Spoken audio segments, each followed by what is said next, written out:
गए। लेकिन यहां पर प्रदीप जी मेरा एक सवाल है। यह बिल्कुल ठीक है कि औरंगाबाद में और बाकी हर जगह पर बहुत ज़्यादा भीड़ है, हजारों की भीड़, लाखों की भीड़। अब लाख तो नहीं है लेकिन फिर भी लगते लाख हैं। आदित्य ठाकरे जी को मिलने के लिए आ रहे हैं, आदित्य ठाकरे जी का प्रोत्साहन करने को आ रहे हैं, उनका उत्साह बढ़ाने को आ रहे हैं, उनको समर्थन दिखाने को आ रहे हैं। लेकिन मान लीजिए आज की तारीख में एक नाथ शिंदे जी इसी यात्रा पर अगर निकल पड़े तो मैं दावे के साथ कह सकता हूं कि 99% लोग जो वहां थे वो इधर भी होंगे, क्योंकि शिवसैनिक है। आदित्य ठाकरे जी भी शिवसेना है, एक नाथ शिंदे भी शिवसेना है। जितने भी डिस्ट्रिक्ट प्रेसिडेंट जो हैं शिवसेना के, शाखा प्रमुख जो हैं शिवसेना के, ब्लॉक प्रेसिडेंट जो हैं शिवसेना के, उनसे जब बात की जाए हर एक कोई ये बोलता है हमारे लिए सभी एक हैं, हमारे नेता सब एक हैं। उद्धव ठाकरे जी हमारे दैवत हैं, हम हमेशा उद्धव ठाकरे जी के साथ रहेंगे। लेकिन एक नाथ शिंदे जी और उनके साथ जितने नेता हैं वो भी हमारे ही नेता हैं। तो सिर्फ और सिर्फ इस बात पर ना जाया जाए कि आदित्य ठाकरे जी के लिए इतनी ज्यादा भीड़ उमड़ करके आ गई है। इसका मतलब यह नहीं है कि ये सब लोग एक नाथ शिंदे के विरोधी हैं। इसका मतलब यह है कि हर कोई शिवसेना से बहुत प्यार करता है। और आज भी शिवसैनिक यही चाहते हैं कि शिवसेना एकजुट हो। लेकिन यहां पर दूसरी चीज जो सामने आती है वो ये है, शिवसेना भारतीय जनता पार्टी, याद रखें इस पूरी बहस में, इस पूरे मनमुटाव में सबसे ज्यादा जिसका फायदा हुआ है राजनीतिक तौर पर और जमीन पर, वो भारतीय जनता पार्टी का हुआ है। हर जगह पर अब भारतीय जनता पार्टी का एक बहुत बड़ा कैंपेन शुरू हो गया है, हर जगह पे, कि भारतीय जनता पार्टी का दिल देखिए, भारतीय जनता पार्टी का जिगर देखिए। भारतीय जनता पार्टी वो पार्टी है जिसने महाराष्ट्र के भले के लिए मुख्यमंत्री का पद छोड़ दिया। देवेंद्र फडणवीस वो शख्स हैं जिन्होंने महाराष्ट्र में एक बार फिर उन्नति आए, प्रगति आए, विकास हो, इसके लिए उप मुख्यमंत्री का पद भी स्वीकार कर लिया, डेप्यूटी चीफ मिनिस्टर बनने को राजी हो गए। यह है भारतीय जनता पार्टी, यह है आरएसएस, यह है संघ परिवार। एक बार हुक्म हो गया तो हो गया, वरना मैं कोई और पार्टी नहीं जानता पूरे हिंदुस्तान में जिसके पास खुद के 106 एमएलए हों। सामने वाली पार्टी जो आपके आज अलायंस में है उनके पास सिर्फ 50 हो, 40 उनके और 10 इंडिपेंडेंट, और वो मुख्यमंत्री का पद छोड़ दे। ये मुख्यमंत्री का पद छोड़ना भारतीय जनता पार्टी के लिए सबसे बड़ी उपलब्धि है। याद रखिए, सोनिया जी ने जब प्रधानमंत्री का पद ठुकरा दिया था, उन्होंने कहा था कि मुझे प्रधानमंत्री नहीं बनना है। हर जगह पर जाकर के कांग्रेस ने यही बात की थी। सोनिया जी का दिल देखिए, उन्होंने प्रधानमंत्री पद ठुकरा दिया, उन्होंने डॉक्टर मनमोहन सिंह को प्रधानमंत्री बनाया। और सोनिया जी ने तो खैर कोई ऑफिशियल पद भी नहीं लिया था, आधिकारिक पद भी नहीं लिया। और यह एक बहुत बड़ा फैक्टर था कि 2009 में भी डॉक्टर मनमोहन सिंह की सरकार वापस आई। आज की तारीख में देवेंद्र फडणवीस जी ने जो कुर्बानी दी है, जो बलिदान दिया है, देवेंद्र फडणवीस जी ने जिस प्रकार मुख्यमंत्री पद को त्याग दिया है, इसकी वजह से मैं ये मानता हूं कि पूरे महाराष्ट्र में गढ़चिरौली से लेकर के कोंकण तक, खानदेश से लेकर के कर्नाटक के बॉर्डर तक, बेलगाम तक, बेलगाम तो चलो खैर कर्नाटक में है, मैं ये मान करके चलता हूं कि भारतीय जनता पार्टी की छवि बहुत ही जबरदस्त हुई है, बहुत इजाफा हुआ है उसमें। और प्रदीप जी दूसरी बात है, जहां तक कि बीजेपी का सवाल है, बीजेपी ने एक बार फिर यह साबित कर दिया है कि सबसे ज्यादा अनुशासित पार्टी अगर कोई है तो वो बीजेपी है। अब जब कैबिनेट एक्सपेंशन होगी, अब यह देखना पड़ेगा कि अनुशासन कहां तक लागू होता है। जो पारंपरिक भारतीय जनता पार्टी के मेंबर रहे हैं, जो पारंपरिक संघ परिवार के लोग रहे हैं, उनको तो कोई फर्क नहीं पड़ेगा कि भले वो मंत्री बनाए जाएं या ना बनाए जाएं। लेकिन जो देवेंद्र फडणवीस जी के आसपास अभी लोग हैं, जैसा प्रदीप जी ने कहा, प्रवीण दारेकर हो गए, प्रसाद लाड हो गए, राजहंस सिंह हो गए, कृपाशंकर सिंह हो गए, ये सब लोग जो बाहर से आए हैं, जो उनकी कोर कमेटी में हैं अभी, अगर मान लीजिए उनको मंत्री नहीं बनाया गया, फिर क्या होगा? फिर असल में देखा जाएगा कि ये कितने बड़े लॉयलिस्ट हैं भारतीय जनता पार्टी के। वो असली परीक्षा होगी इन सब लोगों की। लेकिन फिर भी मुझे ऐसा लगता है कि जहां तक बीजेपी का सवाल है, जिस प्रकार अभी बीजेपी चल रही है, जिस प्रकार अभी बीजेपी काम कर रही है, जिस प्रकार बीजेपी डिस्ट्रिक्ट लेवल ही नहीं प्रदीप जी, ब्लॉक लेवल ही नहीं, जिला परिषद लेवल ही नहीं, गांव तक, पंचायत और गांव तक बीजेपी पहुंच गई है, महाराष्ट्र के हर गांव में। अब महाराष्ट्र में भारतीय जनता पार्टी को हराना इस सरकार के बाद बिल्कुल नामुमकिन है।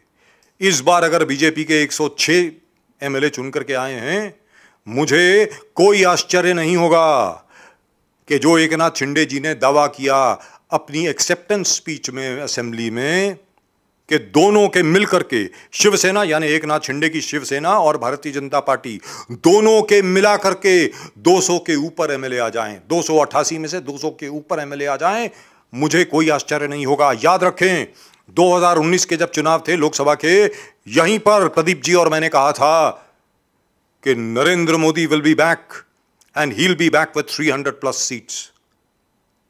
300+ और 303 सीटें आईं। वही मैं आज दावा कर रहा हूं। इस सरकार को, यह सरकार जो है, जब ये चुनाव लड़ेंगे 2024 में, इनको 200 से ऊपर सीटें आएंगी। अब भारतीय जनता पार्टी की कितनी होंगी, शिवसेना की कितनी होंगी, वो बाद में डिस्कस करेंगे। But remember, you heard it right here first, 200+। And remember, you heard it right here first. I'm saying it again. Pradeep ji. Sir, जिस प्रकार से देखोगे, I don't think the rank and file of BJP can do anything where distribution of ministership is concerned, the cabinet distribution is concerned, because you got a strong leader in Mr. Modi. आज Modi, it's always the strength of the leader that determines the flock, which way जाएंगे।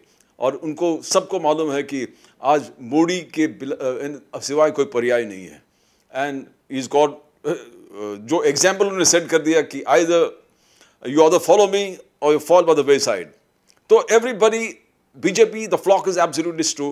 The most important thing is how will Mr. Pawar retain his flock, or the Congress will retain its flock, or the Shiv Sena is already gone. Like, अगर 55 में से 50 लोग बाहर निकलना है, और अभी वो लोग और भी निकल रहे हैं, बदलापुर निकला, अलग निकला, you go to every district, सवेरे आदित्य ठाकरे जाके मिलता है, शाम को पूरे ग्रुप वापस ज्वाइन कर रहे थे। कंटिन्यूसली वही हो रहा है। जहां भी वो जाते हैं, जहां भी आदित्य ठाकरे सवेरे जाता है, शाम को वही लोग जो उनसे मिले थे, वो पूरे ग्रुप एक साथ फूट के एकनाथ शिंदे जी के ग्रुप में आ जाता है। Now that is the phenomenon everywhere. So you require something more tangible to actually get on with it. And the most important thing, I think, is either you sit across the table and solve your differences and compromise, or ultimately find the father, son, and Sanjay Raut, three of them, along with their sidekicks like Anil Parab and Milind Narvekar and Subhash Desai. So the things, the writings are straight on the wall. Now, when we come back to what is the future? The BMC is the future. The elections coming out. Who seems to be the most prepared? It seems that BJP is the most prepared, because the rest of the people are here not there. And second thing, just ward ko unhone redesign kiya tha. Everything is again, I think, put on the hold. They are put on the hold because remember a letter written by Milind Deora to Fadnavis saying that increase of wards and delimitation of wards, jo bhi kiya tha, was totally to benefit one particular party, but the party itself was not there, so it doesn't mind. So that probably has also been stated. Now, if you look at the infrastructural projects, just तेजी और रफ्तारी से अभी bullet train का काम चल रहा है। Bullet train का जहाँ भी बीकेसी से लेके जो शुरू होने वाले थे, every projects and every file are being moved and cleared in absolutely good speed. There's no delays in clearance. Mr. Modi has got, in fact, he's put Maharashtra on the fast track to development. उन्होंने इस सरकार को लेके आके और जो बहुत जबरदस्त अभी you can't say that 50 लोग फूट के वापस आए और जिस प्रकार से एक-एक जगह डिस्ट्रिक्ट्स में फूट रहे हैं और जैसे इलेक्शन कमीशन के सामने सिंबल्स के झगड़ा चालू है, सुप्रीम कोर्ट में अलग विषय चालू है, everything seems to have been planned to the dot. Everything. It is not just not a coincidence that people have broken off and they were angry. It was not. A detailed planning के तरह से. Even probably they must have studied the constitution of the Shiv Sena party manifesto and the constitution of formation. कि किस प्रकार से कैसे लोगों को जिस प्रकार से अभी शिवसेना सबसे मेंबरशिप वो एफिडेविट्स ले रहा है 100 रुपए के स्टैम्प पेपर में कि हाँ मैं उद्धव ठाकरे शिवसेना का हूँ या एकनाथ शिंदे शिवसेना का है. The BJP and Eknath Shinde Sena seem to have planned this all way in advance. The Uddhav Thackeray group believed that the name of Thackeray will prevent the breakup of the Sena. And they thought that nothing can go beyond the Thackeray's. But ultimately, they saw that they were wrong. They were absolutely wrong. Now, how do you do it in the BMC? How do you do it in various other Nagarpalika? Because at least now the Supreme Court में बोला कि OBC reservations भी हो गया. तो platform is set for the BMC elections. And BMC elections, the biggest budget elections, पूरे, the richest body, the BMC. In the whole of Asia. The whole of Asia. And how the BJP is prepared for itself. The way the BJP has destroyed the Shiv Sena, I think they are way ahead of the other parties where the BMC elections are concerned, where preparation for the BMC elections are concerned. With Muslim population 20%, jo bhi hai, ratio hai, but most startling fact, apart from all these things, apart from the election, is the way targeted attacks by the Eknath Shinde Sena on the near and dear, the old coterie of Uddhav Thackeray. जैसे सुभाष देसाई को target किया, अनिल परब को target किया और directly Uddhav Thackeray जी को target किया and Milind Narvekar Uddhav Thackeray जी को और एकनाथ शिंदे को एक ही प्लेटफॉर्म पे लेके आया जब उन्होंने कहा कि and Shambhuraj Desai himself vouching for the fact that yes Uddhav Thackeray ji had called him up saying that इस विषय को आप मत लीजिए, security of Eknath Shinde. One thing you have to accept that they have started the attacks and that same thing has echoed by both Uddhav Thackeray and Aditya Thackeray कि पहले बोलते थे कि हम दोनों को रेस्पेक्ट करते हैं, अब धीरे-धीरे हमला करना शुरू कर दिया है. They don't do the choice. And after this what Aditya Thackeray is doing, going and meeting the people directly और बार-बार जिक्र करना कि गद्दार हैं, ये गद्दारों की काम है, ये गद्दार आँख से आँख नहीं मिला रहा है, ये वो. We are going to witness probably one of the bloodiest battles ever seen because we have seen it earlier also when NTR died, when other people, top leaders have died, the party has split. But this kind of warfare जिस प्रकार से हो गया, पूरे party एक तरफ और नेता के बेटा एक तरफ, ऐसे कभी देखने को मिला नहीं. Maharashtra politics is witnessing this for the first time. Congress is as it is. In the status quo, doesn't know what is happening or don't want to be bothered about what is happening. They don't care also. Sharad Pawar is very clear. He knows that the greatest danger is defection within his party. Yes. So immediately, meetings by meeting, बुला के सबको confuse करके उन्होंने रख दिया है. उन्होंने जितनी ऑफिशियल पोस्ट है उसको रद्द भी कर दिया है, डिसॉल्व भी कर दिया है. सब पोस्ट को रद्द कर दिया, डिसॉल्व कर दिया, बोलते हैं कि वापस हम इस पोस्ट को वापस फिल करेंगे. यानी उसने अपने पूरे पार्टी को बिजी कर दिया. He knows that this is the biggest threat of defection comes from the NCP because they all अपने आप में अपने लीडर्स है सब and they can't stay beyond power, they can't stay far away from power for a long time. So two things that he keeps reminding the people that this government of Eknath Shinde and Devendra Fadnavis is not going to last for a long time. It's going to fall down anytime.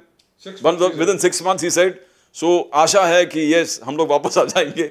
He keeps that hope on, and then he has reshuffled his entire department and portfolio, and he's also being very choosy about reacting to people. Like today, he refused to respond to the sons of Narayan Rane. He said, "बच्चों के जमेले में हम पढ़ते नहीं हैं.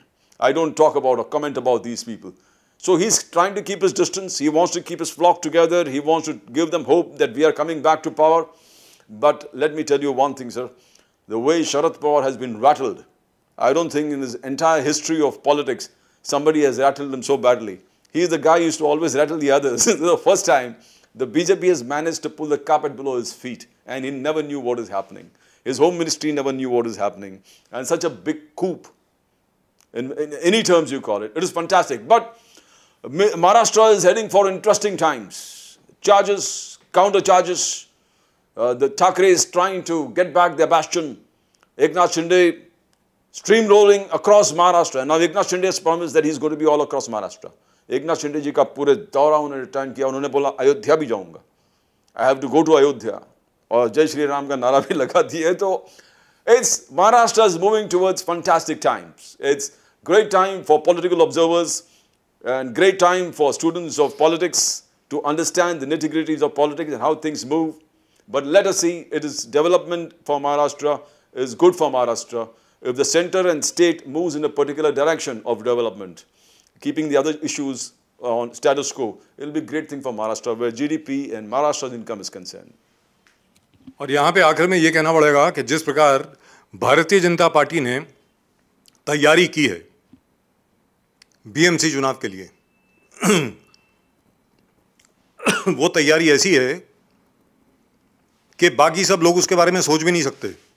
और अभी ये जो ओबीसी रिजर्वेशन आई है कॉन्स्टिट्यूएंसीज में बीएमसी की, ये ओबीसी रिजर्वेशन सारी की सारी भारतीय जनता पार्टी के पक्ष में जाने वाली है. याद रख लें, सब ओबीसी वोट करेंगे बीजेपी को. यह भी याद रख लीजिए, पहली बार ऐसा होगा इतने वर्षों में कि शिवसेना के हाथ से बीएमसी निकलेगी, बीजेपी के हाथ में जाएगी. और बीजेपी और एकनाथ शिंदे जी की जो शिवसेना है, ये दोनों बीएमसी को चलाएंगे. ये होने वाला ही है. जिस प्रकार बाकी स्टेट में, बाकी राज्य में भी भारतीय जनता पार्टी चल रही है बड़े सिस्टमेटिक तरीके से.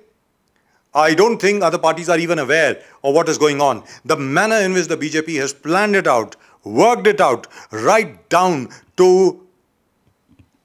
dotting all the I's and crossing all the T's. You can't really touch them. They are brilliant in terms of planning. Sometimes the plan works, sometimes it doesn't. But this time, the plan seems to have come together. And as Pradeep ji said just now, Mr. Aditya Thackeray goes to a particular place in the morning, everybody supports him, thousands upon thousands of people turn up to support him, and in the evening they've all joined the Eknath Shinde Shiv Sena. Now that is something that the Adv Thackeray camp will have to work out. And the other thing that they will also have to work out is whether or not they need these 4 or 5 people all around them. People like Anil Parab, people like Mr. Milind Narvekar, people like Mr. Subhash Desai. Now do you want them around you? आपके बाकी जितने भी MLA हैं, आपके बाकी जितने भी नेतागण हैं, सब लोग इन्हीं के ऊपर उंगली उठाते हैं और ये कहते हैं कि इन लोगों ने हमें उद्धव ठाकरे जी से मिलने नहीं दिया या उद्धव ठाकरे जी को हमसे मिलने नहीं दिया. नारायण राणे भी यही कहते थे, गणेश नाइक भी यही कहते थे. अब मेरा ये कहना है, इतने ज्यादा लोग तो गलत नहीं हो सकते. हो सकता है एकनाथ शिंदे जी के खुद के कुछ व्यक्तिगत विषय हों, लेकिन मुझे ऐसा नहीं लगता है. वो वही विषय सामने ला रहे हैं जो विषय उनके एमएलएज ने उनके सामने रखे. आखिर में जहां तक के भारतीय जनता पार्टी और शिवसेना का प्रश्न है, एक चीज याद रखें, महाराष्ट्र में जब विकास होगा, और जैसा कि शुरू हो गया है, महाराष्ट्र में जब उन्नति और प्रगति एकदम फौरन शुरू हो जाएगी, जैसे एक हफ्ते के अंदर अंदर सारी जो उनकी योजनाएं हैं वो लागू हो जाएंगी, सब लोग उसमें व्यस्त हो जाएंगे. इतना ज्यादा इन्वेस्टमेंट आने वाला है महाराष्ट्र में, इतनी ज्यादा इन्वेस्टमेंट आने वाली है कि हर एक कोई भूल जाएगा कि यहां पर कुछ राजनीतिक द्वंद्व भी चल रहा था. उस वक्त आप लोग क्या करेंगे? और अगर आप लोगों को गद्दार बुलाएंगे तो जिनको आप गद्दार बुला रहे हैं वो सामने से जवाब तो देंगे ही. आप गद्दार बुलाना बंद कर दीजिए. आप उनको आदर सत्कार से, सम्मान से उनके बारे में बात करें, वो भी आपको वही आदर और सम्मान देंगे. ताली आखिरकार 2 हाथों से बजती है.